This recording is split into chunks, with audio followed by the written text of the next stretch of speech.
go. There we go. I have it. Thanks. Hey, everybody. Good evening. Good evening. We do have quite a bit of ground to cover. I kept just adding more and more to the talk for tonight. So we're going to get started right on time. And before I get to talking, hi, Marcus. Have a good before I get to talking, we do have some guests with us tonight. So I wanted to, some of you have met Pat's nephew, Tim, and he does missionary work. He flies planes around with MAF, and I told him that he could have a few minutes to talk about what they've been doing since the last time they were here, give us an update on how things are going, what they're off to these days, and just to give us an update on that ministry. So, Tim, come and share with the folks. Well, thank you very much. Carol, my wife, and I are here representing MAF at the Sun and Fun Air Show at the end of the week here. And then we're on a tour with one of our MAF Kodiak airplanes up through South Carolina, Virginia, Ohio, Michigan, Minnesota, and then back to Idaho by Easter is our plan. And our goal is to try to just connect with people who have supported MAF, say thank you, give them some rides and in the airplane, and share with them a little bit about what's going on. Since I was here last, I spent a lot of time training new pilots, training pilots to fly Kodiak and Caravan airplanes. Probably one of the most important things that happened was in October last year, I went to Borneo and I went to Papua, and there I did what we call a company operational standards check. It's kind of like a flying audit. So I fly with all of the pilots there. So that part's important, but the really cool thing that happened was I got to fly from one of the capital cities in Borneo, in Kalimantan today, to a little community up in the mountains. George Fisk was a missionary in 1930, was working there to try to reach that group of people. And in that day and age, he spent weeks and weeks and months on the rivers trying to get to the community up in the mountains where he was going to be working. And as a consequence of his work, there's a Christian community there today. And when I went there, we have third generation Christians who are pastors in their own community and teaching. And today, unlike going with a canoe, George had this vision one day that, man, if we could only use airplanes. And he was one of those visionary people. He came back home, talked to people in New York State. They helped him purchase an airplane in 1930, and he took it to Borneo and flew. And that little sentence right there, how do you get an airplane to Borneo, and how do you do all the logistics, fuel? And then he put it on floats, and he flew it from the capital city up into the mountains and landed on this little river. I want to tell you, that river is no place for people to land an airplane in, probably including me. It is not for the faint-hearted. And he did that successfully in 1930.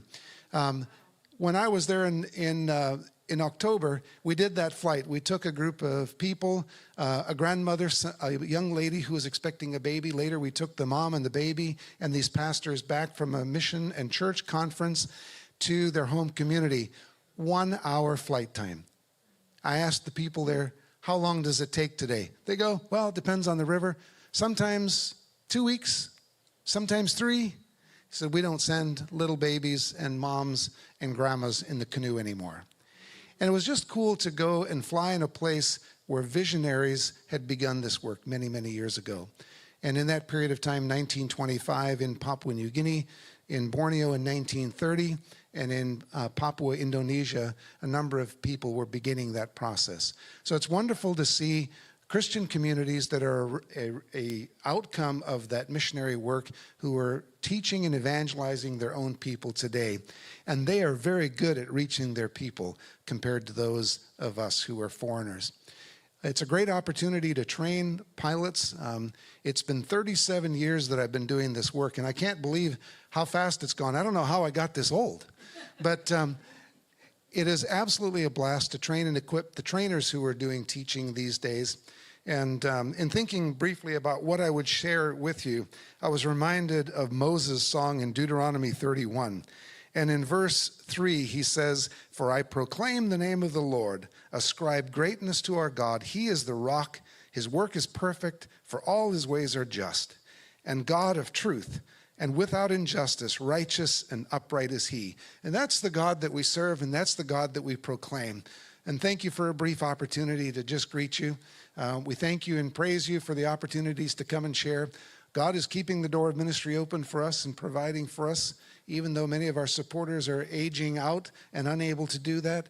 And I'm thankful for the strength to be able to continue to do that work, training and equipping the next generation. So thanks for a few minutes to speak. It's wonderful to be here. Thank you, Pastor Chris. Thank you. It is always very exciting to hear what the Lord is doing through his faithful servants throughout the world. And I have been speaking with the elders.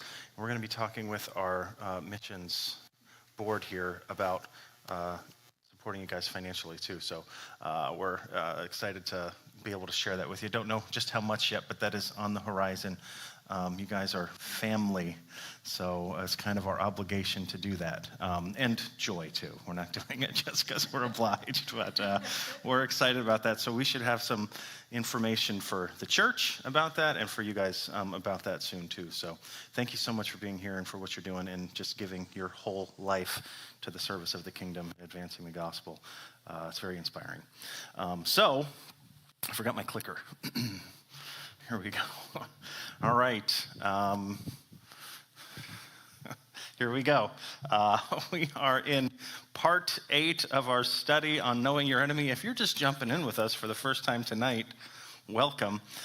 We have been doing an exploration about the devil, and it kind of, we spend a lot of our time in the church learning about God, learning about Jesus, as is wonderful.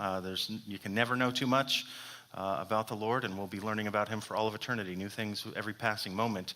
But there's great importance in knowing the enemy and how he is at work in the world around us. And the purpose of this study is just to kind of uncover some of the areas in which the enemy is at work, some of the tactics that he uses to get one over on people, and to kind of expose those things. And that's what we've been doing. And we come to part 8 tonight. Can you believe it's been 8 weeks already? No. And we're going to be talking about secret societies. Really just one in particular. There's not a whole lot of time, and you'll see. We're just going to scratch the surface here, but we have been exploring the idea that spiritual authority secures temporal authority, and this is the idea of the mixture of religion and government. So in order for a government power to seize even greater control, and control that can ostensibly last beyond the lifetimes of a dictator or king, if they invoke some kind of spiritual authority to go along with that, then that kind of supersedes their earthly authority. And we've seen the devil do this throughout time. We see the mixture of religion and government all over the place. And we looked prominently last week at the Catholic Church and how there is a lot of that mixture that's going on there. We can point to all kinds of other examples. With the Catholic Church, it is primarily religious, and then they have governmental influences. And we're going to be continuing to explore that idea here tonight about the mixture of religion and governing, and kind of a key to that whole thing here in the United States in particular. But the primary modes that the devil attacks, if you remember, through deception and oppression. And we, again, when he is in power, the enemy, it is oppression, it is persecution, it is the destruction of the Christian, if he has the power to do that. In many communist countries, of course, in Rome in the first century, that was the line of attack, complete control by those who hated Christians, so they just killed them. When the enemy is not in complete control governmentally, then instead of killing Christians, because he can't do that, because the law, the government is protecting them, he comes in instead and tries to deceive, try to entice and manipulate, rather than killing them, get them to believe a lie. And as we talk about secret societies here tonight as one of the tactics that the devil uses. There's going to be some lying and some casting down and some confusing, but ultimately it's going to be this work of enticing away believers into false beliefs. And this enticement comes from the promise of secret knowledge, which, if you remember going back to the beginning of this study a couple months ago now, whenever that was, we talked about this idea of secret knowledge, gnosis, from the Greek word there. That's where we get the word for Gnostic or Gnosticism. These are lovers of knowledge, people who love knowledge, wisdom, hidden knowledge in particular. And there are different tenets of Gnosticism. We'll talk about some of those as we go through here tonight. But the idea that there is secret knowledge that is available only to some, to the select or to the elect, to people, to a small group of people who are on the inside and have secret information. And of course, we are all enticed by this in our daily lives on just a very kind of, superficial and menial level. We all can get drawn into gossip, right? Gossip is secret information, right? Secret knowledge. Have you heard about so-and-so? And then, well, no, I haven't. What? Do tell. How can I be praying for them, right? Is the Christian way to get the information out of people. But this idea of we're enticed when there's something we don't know. And this is what the devil has done from the very beginning, is he dangles in front of the face of Christians, of God's people, this lure of something you don't know. There's something you don't know. Would you like to know it? Come follow me. I can tell you. This, going back to the garden, in Genesis chapter 3, as when Eve says we can't eat from that, we'll die. The devil says, you're not going to die. God knows that when you eat from the tree, your eyes will be opened and you will be like God, knowing good and evil. There's going to be this enlightenment that comes, this opening of the eyes that comes with this knowledge that you had not previously had, this secret knowledge. This is the first temptation at the very beginning, and it is the same one that the devil continues to use very successfully even today, is this idea of secret knowledge and this idea of the opening of the eyes to enlightenment. And we've been exploring some of the symbology, some of the symbolism that comes along with these sorts of esoteric and occult ideas. And we looked at the all-seeing eye, and I just did a quick Google search. If you just do a Google search for the all-seeing eye, you will pull up these were some of the more mild depictions that I found. It is, again, this eye, which represents knowledge, and it represents essentially omniscience, if you will. Usually depicted, it's in a triangle because if you recall, it's usually at the top of some kind of pyramid-type structure. It is the capstone that rests on top of the mountain, the temple of God, as it were, where the gods come to descend and they survey from the top, right? They see the surveillance state, if you will. The omniscient God looking down at everyone and seeing everything is what's being depicted here. You see it all over the place. Very interestingly, in the top right corner, you get a little preview of where we're going tonight. If you recognize that symbol with the compass in the square in the G there, that is from Freemasonry, and we're going to talk about that tonight. But this eye, and it has, different usages and things like that, and people have used it in a variety of ways, but it comes from the earliest places that we see this are in Egypt. Thousands of years before Christianity, back in the time when the Jews were forbidden to express God through various images, through statues. Don't make images of God. The reason being because what's the image of God? Where do we see the image of God? In ourselves, right? We have been made in the image of God. We are the image bearers of God. If we want to see God, we look to our fellow man. This is the idea that God had for us. We're not supposed to depict God in images.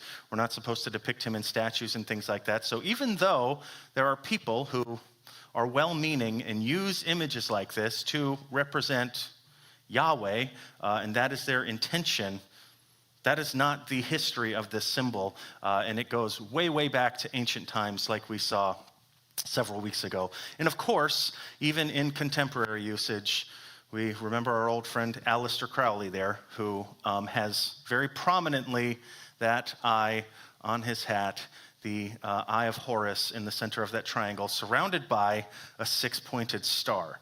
And we're going to talk about all of those images tonight. They are images that are prominently featured with the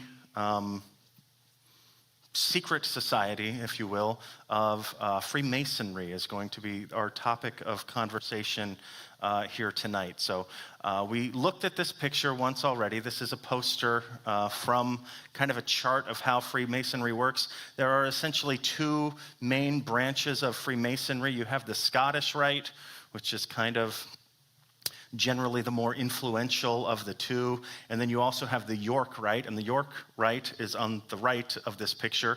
There are 7 tiers to the York Rite of Freemasonry, and there are, as many of you know, 33 tiers to the Scottish Rite. And there is this idea of ascension up to godlikeness, up to knowledge, hidden knowledge. You learn a little bit at a time. There is this continual enticement. We'll tell you a little bit when you first come in, but we're not going to tell you everything, and then we'll tell you a little more. And as you progress, each step up, you learn a little bit more and a little bit more, and this is how these things go. You see the G there, featured looking like a sun with the eye in it and various other symbology that's in there. So we're going to be kind of exploring some of this. You see the Temple of Solomon there in the background. All of these things play prominent roles in Freemasonry, but I do want to just begin with, as I was doing a little more research, and I've been looking into this stuff for a long, long time, but just this last week, I was, I think it might have been the podcast video that David sent me. I've been getting a lot of them this week. People keep on sending me stuff. But someone said that at one point in the United States of America, some 80% of Southern Baptist pastors were also Masons, that they were involved in Freemasonry. And actually, Pastor Bo, if you guys remember him, was up at... Of course we do. Was up at, I told you all to forget him, never speak his name again. He was up at a Baptist college up in North Florida, and they had the president of the college up there was a Mason, and he had a Masonic Bible that he kept in this sequestered room off to the side of the library. There was a window in the door that Bo would peek his head through from time to time and see what was going on. And he had a Masonic Bible in there, and he would go in and he would read it every morning. Kept it behind lock and key in the library of the Christian Bible College. Kind of interesting. But I'm saying all of this to say that there are many people throughout the history of the church and just even recently and currently, who are involved in Freemasonry. What we're talking about tonight is not an indictment against every single person who is involved in Freemasonry, because chances are, if you're sitting in this room right now, you probably know someone or have a family member, or maybe yourself have been involved in Freemasonry at some point or another. I am not the conclusions that I'm arriving at tonight, I'm not applying broadly to every single person who is involved in it, but what I do want to do is I just want to point to some facts, and I'll let you draw the conclusions. I will present facts. You can draw your own conclusions about it. But again, most of the time, people have no idea who are coming in at the first level what is going on at the upper levels. And with the same thing when we talked about Catholicism last week, and when we got into the wild sorts of imagery and the satanic imagery that we see put forth in the Catholic Church, we have a audience hall shaped like the head of a snake. I mean, it's like, what is going on? We don't presume that every single person who claims to be a Catholic is worshiping the devil. But you start to wonder when you see enough of this stuff throughout the Catholic Church, who's making these decisions and what do they actually believe? And what is it that they would have for the people who are following them to believe? And is it possible that the devil has gotten a hold of institutions like the Catholic Church, like the Masons, like the federal government, and is working his agenda through those things from the top down? And we would have to say, if we're any kind of rational thinking individuals, yes, of course. Of course that's a possibility. So here's my little disclaimer as we move forward, because it's about to get wild in here. So just little history for you about where the origins of Freemasonry, and this is just from Wikipedia. But the earliest Masonic texts each contain some sort of history of the craft of Masonry. The oldest known work dates from between 1390 and 1425. This document has a brief history stating that the craft of Masonry began with Euclid in Egypt and came to England in the reign of King Athelstan. That's 924 to 939. Matthew Cook's manuscript traces Masonry to Jabal, son of Lamech. So this is going all the way back to Genesis chapter 4, that there is someone who is writing on the lore of Masonry, and he says that our ties actually go all the way back to Genesis, to the forefathers, the forerunners of human history. And he tells how this knowledge came to Euclid from him to the children of Israel while they were in Egypt. So as we're talking about the pyramid structures and we're talking about the worship of false gods and all of these kinds of things, Masonry dates itself back to biblical times and even back to the captivity of the Israelites in Egypt, that they were, while they were there, they inherited these secrets, particularly surrounding architecture. And so on through an elaborate path to Athelstan, the king there in England. This myth formed the basis for subsequent manuscript constitutions, all tracing Masonry back to biblical times. So if you want to figure out where this all started, it goes back to the Bible, and the Masonic tradition will trace itself all the way back to the Bible, even back to Genesis. But most prominently, if you know anything about Freemasonry, there is one hero in Freemasonry whose name is Hiram Abif, or Hiram Abu or Abi, depending on how the English transliteration is coming across. And he was a revered architect within Freemasonry, believed to be the chief architect in Solomon's temple. So the Masons, when they are looking back to their kind of historical forefathers, Hiram Abif is going to be one of those, and we read about him in the text of Scripture in 2 Chronicles chapter 2, and in verses 13 and 14, the king of Tyre says to Solomon, I am sending you Hiram Abi, a man of great skill, whose mother was from Dan and whose father was from Tyre. He is trained to work in gold and silver, bronze and iron, stone and wood, and with purple and blue and crimson yarn and fine linen. He is experienced in all kinds of engraving and can execute any design given to him. He will work with your skilled workers and with those of my lord David, your father. So you have this skilled architect who comes in who is going to build the temple of God, right? Solomon finally comes around to building a temple for Yahweh, God. David wanted to do it, and God said, you got too much blood on your hands, buddy. You're not building my temple. And Solomon comes in to build the temple, and he gets help from the surrounding nations. And really interesting that he gets this help from Tyre. We'll talk about that in just a second. But as we're talking about building a house for God, you remember, we go back to Babel, and when we're talking about houses of God, you have ideas like this ziggurat, where the house of God is designed to look like a mountain, because God himself is said to rest on top of Mount Zion.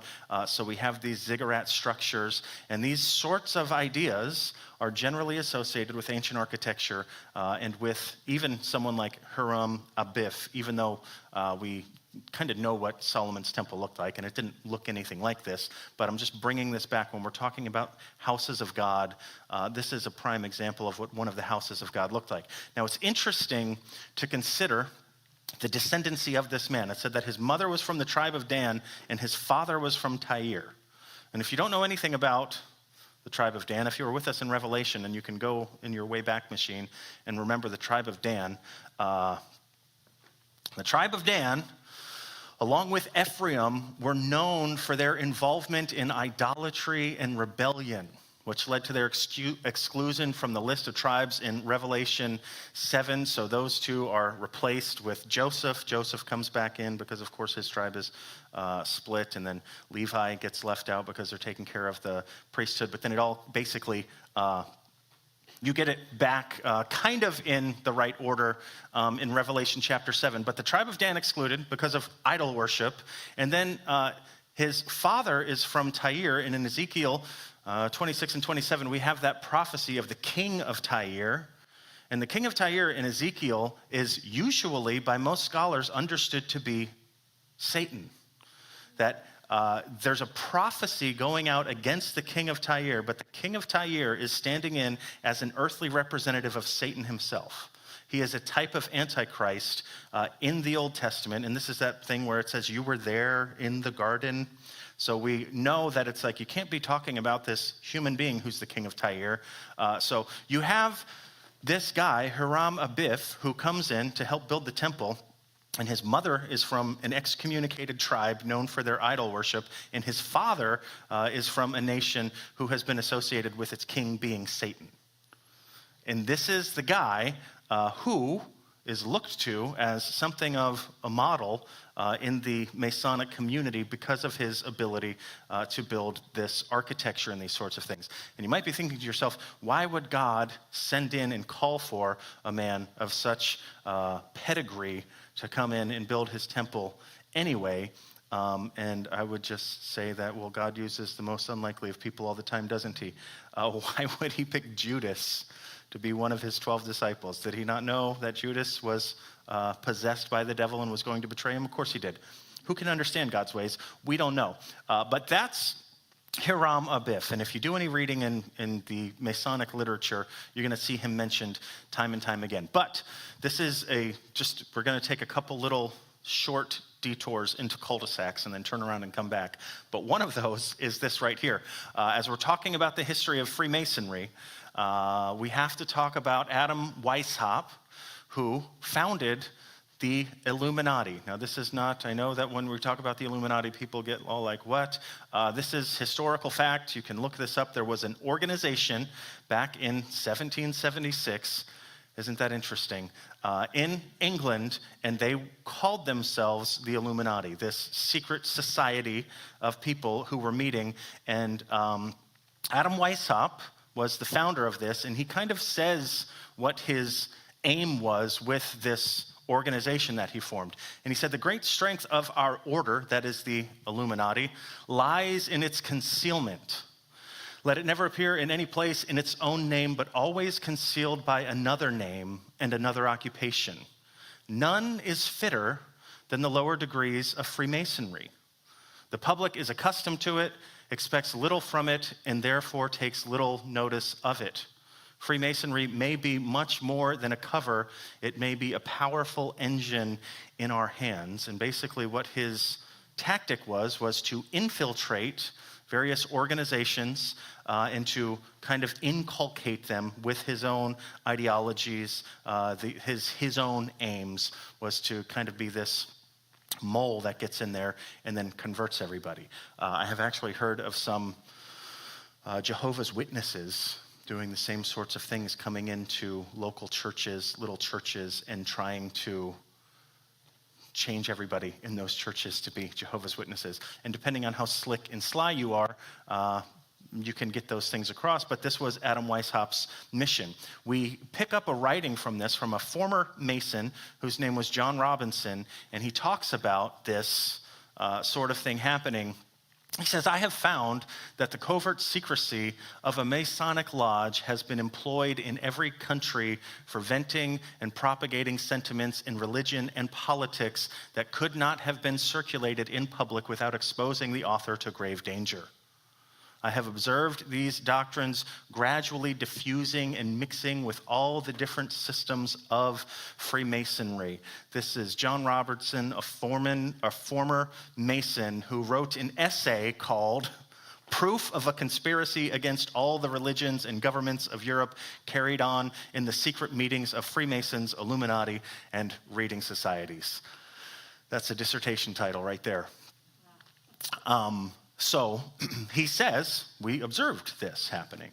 We observed this happening in the Masonic lodges, that there were people coming in, these people under the name, under the banner of the Illuminati, coming in and trying to impart their ideas, their teachings, those sorts of things. So the question is, you go all the way back to the origin of the thing, and if you want to, we'll stick with some of the earliest writings, and maybe like the 1400s. You can ask, what were the intentions of the men who originally started this thing? What were their intentions? What were their desires? What was their aim? What did they want to do? Why this society? Was it just a bunch of people coming together, as is generally understood, who are philanthropic, who are just trying to do some networking, who kind of like a boys' club, and we're going to get together and just be associates and pals, and I'll help you and you help me, and a community sort of club? Was that the original intention? Perhaps. That is how it is understood most of the time by most people here in the United States of America today. However, we have to explore kind of the path. And when you start to get into the 1800s, it takes a very, very dark and sinister turn, does Freemasonry. So here we go. Albert Pike is one of the leading contributors to the literature surrounding Freemasonry. He was a sovereign grand commander of the Scottish Rite in the southern jurisdiction, and 33rd degree, you can see that there on his chest. And he is probably most famous for writing a Masonic textbook called Morals and Dogma. Morals and Dogma is sort of a guidebook to the Masonic tradition. He talks all about the philosophy and even the theology of what he calls a religion, the Masonic religion, throughout this book. It is very easy to find copies of this if you want to go vet any of this information yourself. There's a free PDF.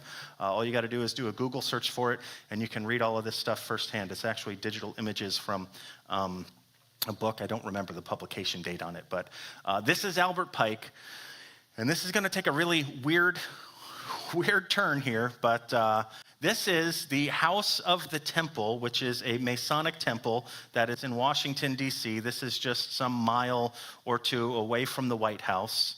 It is a Masonic temple that is there, and they do use the word temple, in Washington, D.C., and this is where Albert Pike's body lies. He's buried inside of this temple, and I was looking up images, and I just thought that this was interesting. I was looking up, trying to find images of his tomb, and I came across this Instagram post of this person who posted a picture from there. I'm not going to even try to pronounce that name, May View Lynn, I don't know what it is. But she's there, and she says, they have many artifacts on display, offer tours, and have a very impressive library open to the public. It's a great place to visit. Personally, seeing this temple and library in person was really inspiring. I think there's a lot to be learned from our Masonic brothers. The care taken in the construction and execution of this temple, regalia, and ritual implements is impressive. I will definitely be taking some of these ideas home to give our candidates the best possible experience during ritual and initiations in the OTO. And I thought, well, that's interesting. This girl is very impressed by this Masonic temple and wants to use some of the things that she sees there and some of her occult practices. And I just quickly, at the bottom of this, looked down at some of her other posts, and she has this one, and then she has all of these, where I was like, seems like you're up to no good there with the various witchcraft sort of imagery that's going on, and of course the crowned serpent there. And she was reveling in what she found at the Masonic temple. And she had that little bit there about the OTO. I'm going to use this for our initiations, our rituals and our initiations into the OTO. And I said I didn't know what the OTO was, so I looked that up. That is the Ordo Templi Orientis, or the Order of the Temple of the East, or Order of the Oriental Templars. It is an occult secret society and hermetic magical organization founded at the beginning of the 20th century. So she's essentially a witch. And she said, when I went to the Masonic Temple, I just saw so much of this stuff that I thought would be so helpful in our witchcraft. That when we are indoctrinating people into the occult, I looked around and was inspired at what I saw at this Masonic Lodge. And you see the picture there. This is the symbol of the order of the occult. And they have there, of course, that triangle with the eye prominently up in the sky, looking to depict God again. And then you have some various other imagery. I didn't have time quite to look into this. You have a bird there, could be a dove, could have some Holy Spirit, maybe some Trinitarian imagery going on there. But the idea is often to take these ideas from Christianity and to corrupt them or to pollute them, even as Satan did in his temptation with Adam and Eve. He didn't bring up a bold-faced lie. He just put a little bit of poison in what it was that God had told them. And a little bit of poison, a cup that's 99.9% water and 0.1% arsenic is enough to kill you.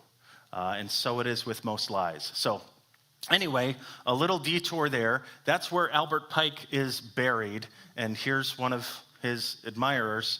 But here's some words from Albert Pike himself. So this is Albert Pike, a Grand Master in Freemasonry, from his book Morals and Dogma. Masonry, like all the religions, all the mysteries, Hermeticism, those are occult traditions, and alchemy, conceals its secrets from all except the adepts and sages or the elect, and uses false explanations and misinterpretations of its symbols to mislead those who deserve only to be misled, to conceal the truth, which is called light. The truth, he says, is light from them, and to draw them away from it. Truth is not for those who are unworthy or unable to receive it or would pervert it. So what he says is basically one of the core tenets of Freemasonry is to deceive. It is to trick. It is, when we were talking about magic several weeks ago, what the magician does is he says, look over here, look over here. Meanwhile, the trick is actually taking place over here, and as you're distracted, they're getting one by on you. And this is what he's saying. Basically, what Albert Pike is saying is at the core of the Freemason philosophy is one of magic, one of misdirection and misleading people, lying to them on purpose. He goes on, Lucifer, the light bearer, strange and mysterious name to give to the spirit of darkness. Lucifer, the son of the morning, it is he who bears the light, and with its splendor intolerable blinds feeble, sensual, and selfish souls. Doubt it not. So he says, our aim, if you go back here, our aim to conceal the truth, which is called light. So he's concealing, he says, the light. And then you say, what is the light? And he says, well, obviously, it's the shining one. The light is Lucifer. He is the light bearer. And our goal is to conceal that truth, that light from people, to misdirect them because they're not worthy of knowing it. If we did tell them, they would try to pollute it and pervert it. So we keep that from them until they're ready to know. And we don't just tell them, do you want to come into our club where we revere the devil? Because, well, most people wouldn't want to come into that. But they said, you want to come into our club and where you can do some networking and you can do some philanthropic work. You can go out and serve the community. Maybe you can do some networking and these sorts of things. And then slowly but surely, it's like, oh, what is this that you're reading over here? And very much in Freemasonry, like most other religions, we can just say, the vast majority of Christians have never read the Bible. The vast majority of people who attend Masonic lodges and who practice Freemasonry have never read some of the key texts that are in it. But if you read them, this is all right out there for you. So Albert Pike, one of the fathers there of Freemasonry, if you would. Another one is Manly P. Hall, if you've heard of him. I didn't try to find the least flattering picture I could of Manly P. Hall, but most of them looked like this. He is a 33rd degree Mason, conferred by the Supreme Council of the Scottish Rite, and he is the founder of I didn't get that in there, but it is the Philosophical Society out in California, based out in California. A prolific author, wrote many, many things, Manly P. Hall, and he is one of the prominent names in Freemasonry. And here is just a list of a few of the titles that Manly P. Hall wrote. The Initiates of the Flame, The Lost Keys of Freemasonry, The Noble Eightfold Path, Teachings of the Great Buddha, Shadow Forms, a collection of occult stories, The Secret Teachings of All Ages, Introduction to the Secret Doctrine, How to Understand Your Bible. Wow. I bet he has some interesting hermeneutic approaches there. Lady of Dreams, A Fable in the Manner of the Chinese, The Guru and His Disciples, The Way of the East, America's Assignment with Destiny. Fascinating. He has some ideas on what America's role in the world are supposed to be. We will talk about those in time. Freemasonry and the Ancient Egyptians, fascinating. Meditation symbols in Eastern and Western mysticism. So, one of the prominent figures in Freemasonry and a prolific author who wrote much on Freemasonry, these are the types of things that he was dabbling in. And if you take this whole list as just kind of a overview and a kind of synopsis of his ideas and beliefs, you see that, well, he does include the Bible in there, but I mean, it's in with ideas about Buddha, and it's in with, Egyptian religion and Eastern and Western mysticism and the occult and all of these other things. So he sees the Bible just as one other religious text. Nothing special about it. It's just one of many, and he takes a little try at every single one of those throughout his history. Here's something from Manly P. Hall. In his book, The Lost Keys of Freemasonry, he says, the true Mason is not creed-bound. He realizes with the divine illumination, there it is, illumination, enlightenment of his lodge, that as a Mason, his religion must be universal. Christ, Buddha, or Mohammed, the name means little, for he recognizes only the light and not the bearer. He worships at every shrine, bows before every altar, whether in temple, mosque, or cathedral, realizing with his truer understanding the oneness of all spiritual truth. So, he says, if you want to be a true Mason, then what you need to affirm is that all paths lead to the same destination. That really it doesn't matter. When you say God, you can mean Jesus, you can mean Muhammad, you can mean Buddha. It doesn't matter. And this is one of the reasons, as we have talked about so many times in here, that it matters. The name of Jesus matters. To just claim, I believe in God, means nothing. To put on the back of your dollar bill or on any of our coinage, in God we trust, means nothing. Because who is your God? For most people, their God is the money that the name is printed on. This is my God, and this is in what I trust. So to say that you believe in God means nothing. And even in various other religions and in Freemasonry, there's a lot of talk about God. But who are you talking about when you say God? Because my God goes by a name, and it's Jesus Christ. And Jesus says, he has, differs there with Manly P. Hall a little bit. He says, I am the way, emphatically, and the truth and the life. No one comes to the Father except through me. We, of course, all understand this as believers. There are not various ways to God. There are not various ways to heaven. There is one way, and that one way is through Jesus Christ. And it very much matters whom you profess and who it is that stands behind your title of God.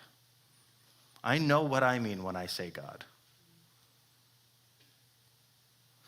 Does everybody? Does the Mason. And here you go. This one's back to Albert Pike. This is from a recording, so this one's a little bit difficult to verify, but there are a lot of attestations to this, that he was at a meeting, and he gave this speech, which was recorded and transcribed, and he says this: "To you, sovereign grand inspectors general, we say this, that you may repeat it to the brethren of the 32nd, 31st, and 30th degrees." Nobody below that. But you can repeat this to them. It's a meeting of all of the 33rd degrees. The Masonic religion should be, by all of us initiates of the high degrees, maintained in the purity of the Luciferian doctrine. If Lucifer were not God, would Adonai, whose deeds prove his cruelty, perfidy, and hatred of man, barbarism, and repulsion for science, would Adonai and his priests calumniate him? And that is basically just to say, to drive him off, to ostracize him. He goes on, yes, Lucifer is God. And unfortunately, Adonai is also God. For the eternal law is that there is no light without shade, no beauty without ugliness, no white without black. We'll come back to that in just a second. For the absolute can only exist as two gods. Thus, the doctrine of Satanism is a heresy. Satanism, different from Luciferianism. Satanism is to say that you yourself are a god, that you do whatever makes you happy. Satanism is not the worship of Satan. Satanism is the worship of self. Luciferianism is the worship of the devil. So he says to worship yourself is heresy. And the true and pure philosophical religion is the belief in Lucifer, the equal of Adonai. But Lucifer, God of light and God of good, is struggling for humanity against Adonai, the God of darkness and evil. So this goes back to the old Gnostic sort of idea of this balance of the light and the darkness. And this is in the imagery of Freemasonry all over the place. We observed this assembly of Masons here, and you notice very prominently the checkered floor there, which is used to, if you get into all of the symbolism, it is used to point to that balance of the darkness and the light. And the idea is that there is this war raging constantly between Lucifer and Adonai, or Yahweh, that they are warring with each other over humanity. And humanity, you see, we have all actually been deceived into thinking that Yahweh is the good one. Because Yahweh is the one who actually wants to keep you in the dark. He doesn't want you to have the secret knowledge. Lucifer, the shining one, he's the one who wants you to. You should know. Why would God want to keep secrets from you? What an awful God. Why would he want to do that? I want you to know everything that there is to know. And he entices people away with this secret knowledge. It's this idea of this balance of the light and darkness. This is also worked into very famously Star Wars movies, The Force. It is just this kind of ominous, spiritual sort of reality where there always needs to be balance, right? Balance to the Force. You hear the Jedi Masters talking all the time about there's this imbalance. We need to bring balance back. And this is the same idea that we see throughout Freemasonry, the balance of light and darkness, that God is just one half of this kind of deific coin. Manly P. Hall again says, when the Mason learns that the key to the warrior on the block is the proper application of the dynamo of living power, he has learned the mystery of his craft. Get this. The seething energies of Lucifer are in his hands, and before he may step onward and upward, he must prove his ability to properly apply this energy. This from the Lost Keys of Freemasonry. So he says, when you really start to understand what it is that we're doing, you realize that you wield the power of Lucifer in your hands. This is the teachings that they put forth. These are the publications. These are the things the guys are writing. You can do whatever you want to with this information. But we come back to this symbol, the G, which on the surface, again, you remember Albert Pike says, we always tell them there's an interpretation, but we're not telling them the real interpretation. We don't tell them that right off. We save that until later. So they say the G is supposed to represent God, and then you have the I in there, which is supposed to represent the knowledge of God, and then you have this interesting sort of the square and the compass, which of course the masons, builders, building temples, building structures, even sort of a metaphor for those who build society, those who actually build the nation that you live in, who build the government that governs you. They are the builders of society, the builders of civilization. These are kinds of some of the ideas that are in there. But you have this square and compass there. I don't have the quote, but I believe it's Albert Pike. It might have been Manly P. Hall said that the G actually is not supposed to be indicative of God, but it represents generate power, which is essentially the power to generate life, which of course we know comes through the sexual union of a man and a woman, and we get a explanation of this. Part of the symbols are displayed to the initiate, but he is initially misled by false interpretations. It is not intended that they shall understand them, but that he shall imagine he understands them. From Albert Pike. So people coming in who are being initiated, they think they know what's going on, but they don't actually. And then eventually, this from Albert McKay, The Symbolism of Freemasonry. He also a 33rd degree Mason. He says the triangle pointing downward is a female symbol corresponding to the yoni, which is the female reproductive organ. And the upward pointing triangle is the male, the lingam, or the phallus. When the two triangles are intersected, it represents the union of the active and passive forces in nature. It represents the male and female elements. So you see there this idea of the sexual union, reproduction that is taking place, and then that G there, you can understand why that would mean generate power, the ability to create life. And this is essentially, they are leaning into this sort of ritual sex worship. Which of course goes all the way back to the first century. We talked about this in our study in Romans, that was a common practice throughout time to worship God through orgies, through various sex acts, that it was an act of worship unto God. They did this in all of the pagan temples, and they're leaning into that idea here too. And if you're looking at this too, you might be thinking, it's kind of interesting that the, pieces overlap each other like that. There's a lot of different ways that they could have designed that, but it does sort of bear a resemblance to a hexagram. If you are not familiar, here's a hexagram, which is a six-pointed star, which is used in the occult and in witchcraft to cast spells on people. That is, if you have ever heard the term hex, to put a hex or a curse on someone comes from the hexagram. They use the hexagram to cast spells on people, and it's just interesting that those shapes are quite similar, that you have this sort of, six-pointed star-looking object there, and as you're looking at that one six-pointed star on the right, you're thinking, well, that looks like another six-pointed star, I know. That six-pointed star, are you trying to tell me, Pastor, that that's evil? Well, I'm going to tell you that it has its origins in something other than Judeo-Christianity. That is for sure. And you're like, isn't that the Jewish flag? Yes, indeed. That is the sign that is on the Jewish flag. It absolutely is. And you might wonder, why is that star on the Jewish flag? You've heard it called before the Star of David. Of course, it's been called in the past the Shield of David. It's been called by various different names.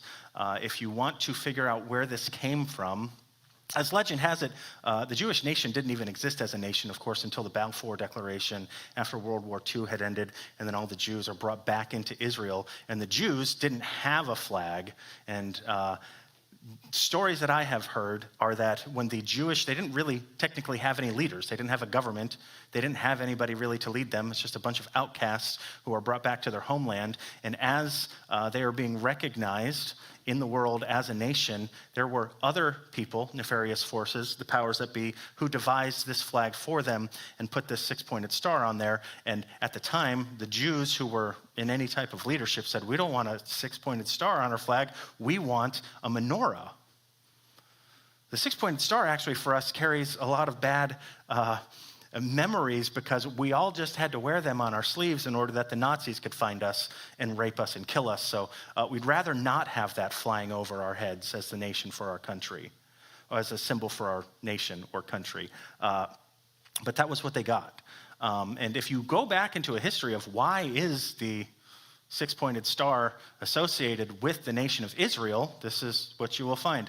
Unlike the menorah, the Lion of Judah, the shofar, and the lulav, the hexagram was not originally a uniquely Jewish symbol. The term Seal of Solomon was adopted by Jews from Islamic magic literature.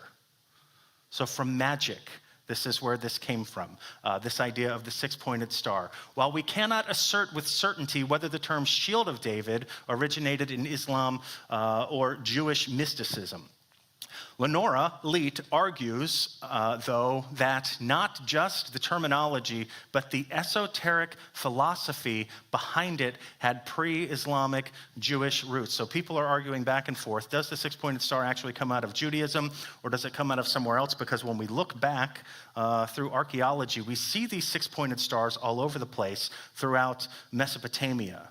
We see these things all over the place, and they're saying, so is this a Jewish symbol or is this a pagan symbol? And the answer is yes. It was a pagan symbol that was adopted by the Jews. And when you talk about Solomon's temple, you, of course, most of you, if you're familiar with your biblical history, know the tragic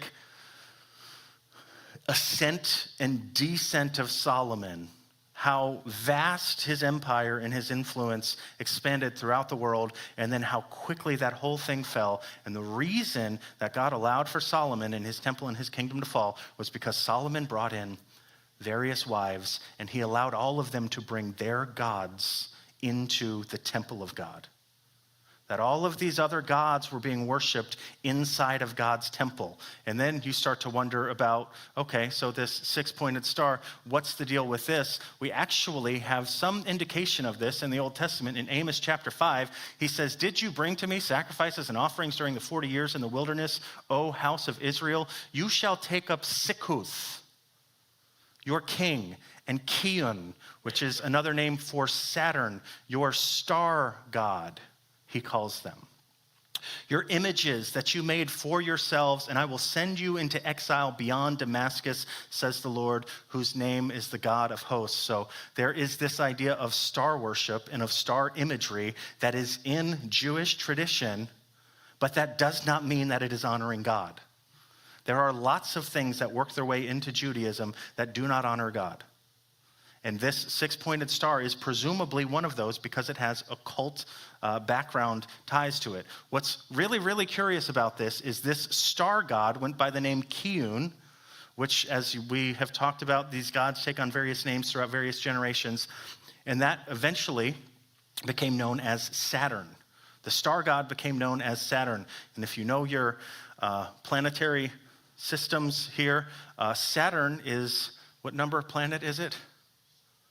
The sixth. You know what's even crazier than the fact that Saturn is the sixth planet from the sun? Look at the north pole there, if you will, of Saturn. It has a hexagon on it. Here's a little closer image for you.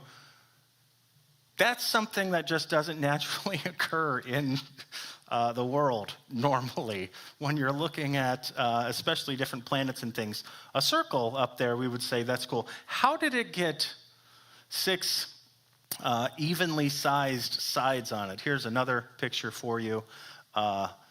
Isn't that weird? It is the sixth planet from the sun, and it has this little six-sided shape at the top of its pole. This is just a little, we're going to come back to Saturn as we move through this study, but this is just one little introduction to you. There's one more picture of it there. So very interesting. But the idea here is that you have this Jewish star, which you usually think of it, you see it, and you think, the Jews. This is great. This is a great symbol, but it very likely has its roots in something evil.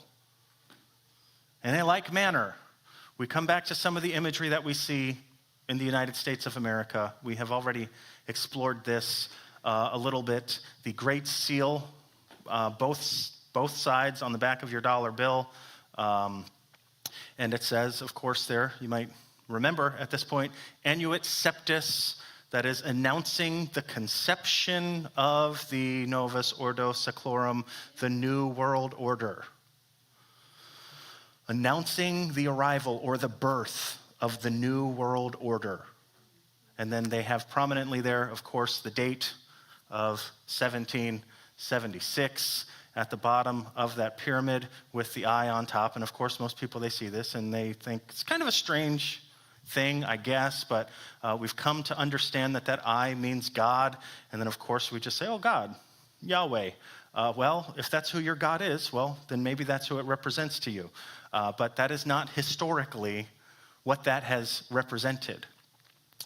So this image, and what's just kind of, this is just a interesting fact. I'm not making any conclusions here, but if you overlay a six-pointed star on this, you already have half of the six-pointed star there, but if you overlay a six-pointed star, it's interesting that the letters M-A-S-O-N are all at the points of that star there where there are letters that it spells Mason. Probably a coincidence. This is not empirical data. No one can say this might have just happened. Yeah. Nobody knows. But that's a fact. This is a fact that I'm giving you. Here's another fact. U.S. presidents who were known Masons: George Washington, James Monroe, Andrew Jackson, James Polk, James Buchanan, Andrew Johnson, James Garfield, William McKinley, Theodore Roosevelt, William Taft, Warren Harding, FDR, Harry Truman, and Gerald Ford, all Masons. Other prominent Masons were Buzz Aldrin was a Freemason. Did you know that? They got one of them to the moon, sent a Mason to the moon. The founder of the FBI, help me out. Hoover, thank you. Mason. What's that? And a cross-dresser, yes. Yes, he was. But if you just look up influential Masons, you find that there have been influential people who have been Freemasons all throughout the history of the United States. And when you go back to that quote about, or the ideas put forth by Manly P. Hall about the destiny of the United States of America, as it is understood by Freemasons, you have to start to wonder, what precisely is it that you believe is the destiny of the United States of America? And we will pick up that story next week. I'll leave you this for a little bit of food for thought. There is this very interesting sculpture of George Washington where he is fashioned after an image of Baphomet. So he is making this hand gesture, which is used in the occult, and this is to signify, as above, so below, that we are invoking our will through spiritual practices. We are invoking spiritual magic into the earth to make our will a reality on this earth. And someone thought it was a good idea to depict George Washington in this pose. And we will talk all about that. Hold your breath for next week, all of you patriots. It'll be interesting. So we will open it up for any questions or dialogue here in our closing moments. Yes, Mike. I heard that the whole city of Washington, D.C. was built with all the monuments, all the buildings, all the streets was built with the symbols of Yes. cult. Yes, Mike said, for those watching at home, he heard that Washington, D.C. is laid out with occultic imagery. Yes, the streets of Washington, D.C., the central throughways are actually in the shape of a pentagram. If you don't believe me, come back next week. That's a fact. You can do what you want to with the information, but it is a fact that you will see when we come next week, that the main streets of Washington, D.C. are an upside-down, five-pointed star, a pentagram, and at the point of the bottom star is the White House, right at the point of the pentagram. That'll be next week. Yes, that is true. David. Yeah, the video that I sent you with the gentleman that was Satanist, a Mason, and then also a Mormon. So in Masonry, like you said, the initiates are kept ignorant of who they're actually worshiping.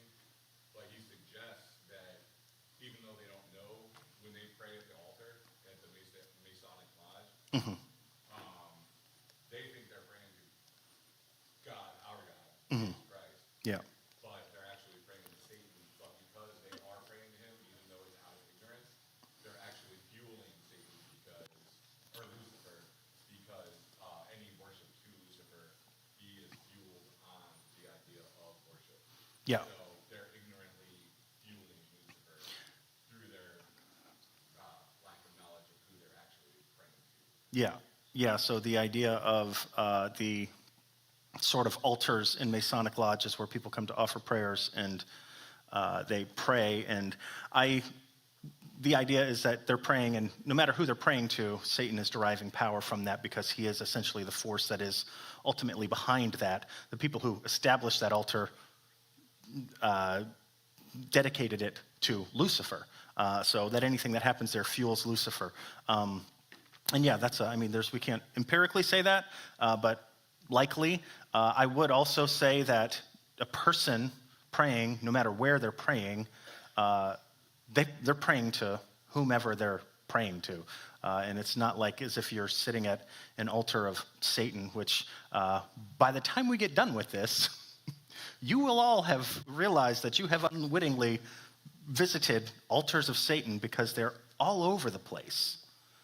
The devil doesn't just put flaming pentagrams and devils with horns and say, this is what I look like. It's disguised all around us. And this is when we start to get into culture, when we start to get into Hollywood and media and all of these things, you're going to see that this is pervasive everywhere. But yes, there is something behind all of that. Yes, Mike. Have you heard about the apocalypse of Adam? The apocalypse of Adam? No. They said that God is really Satan. Yeah, I have not heard of that, but that idea is pretty common, that there is, yes.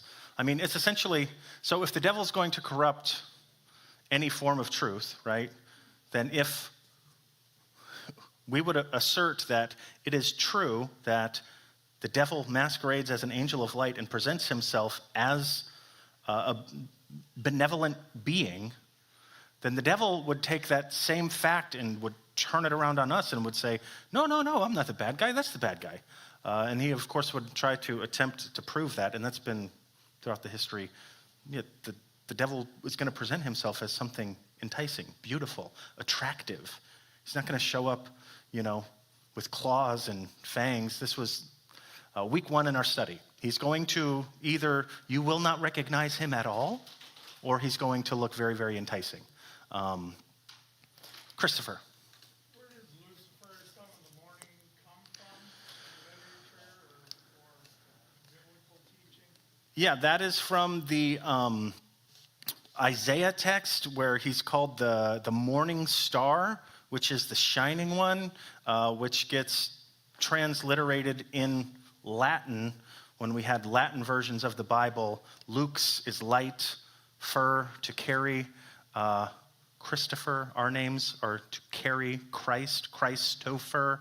Lucifer is the light carrier, the one who carries the light, and that comes from that name that's given to him as the morning star. But it's not actually, the Bible never calls him Lucifer. We talked about this in one of our earlier studies. The Bible never dignifies the devil with a name. He's never given a name. He's called the adversary. He never actually gets a name from God. No one knows what his name ever was. Lucifer is a man-made name given to him. Anyone else? Okay, it's late. I would again just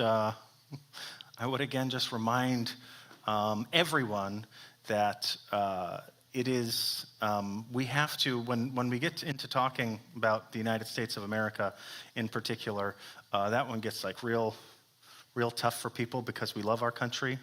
I love our country. I still believe that it is the greatest country in the world. I believe that it has done great good. But when we start to talk about some of the horrible and evil things that have happened within our country, that are happening right now in our country, some of the ways that the country was founded, and all of this various esoteric imagery and satanic messaging that is woven into the history of our country, I just want to remind all of you that we have one allegiance as Christians, and that is to Jesus. And everything else in the world be damned. And I say that in the most Christian and biblical sense that I can. Everything besides Jesus and his truth can be accursed. We claim only allegiance to Jesus, and as we start to see, as things are uncovered, and you maybe start to realize that there are things that I love and hold dear and have been a part of my life, and these have interesting ties to things that aren't so God-honoring, I would just encourage all of you to make your central allegiance Jesus and let everything else fall to the wayside. Let's pray. Heavenly Father, we love you, God. We thank you that you do not want to conceal any truth from us, God. That it is your goal, that it is your aim, God, that we would have knowledge as you have it, God, that we would understand things the way that you understand them. As Paul said, God, who has known the mind of the Lord, but by the power of your Holy Spirit, we have the mind of Christ, God. You have given us by your Holy Spirit the ability to discern, God, to know and to understand. And I pray for each one of us, God, that you would continue to give us truth, that you would continue to give us revelation, God, that the truth and the light that you are, God, to every single one of us would not be something that we hide, that we conceal under a bushel, God, but that we would let our lights shine before men that they might see our good deeds and glorify our Father who's in heaven, God. That is our prayer. And I pray that as we come to know and understand, God, that you would just affirm these things in our hearts, what is true, God, and if we speak in error, God, if I speak in error, make that known too, God. Let your light shine over all that we do, God. We love you. We ask this all in your name. And all God's children said, Amen. I'll see you next week.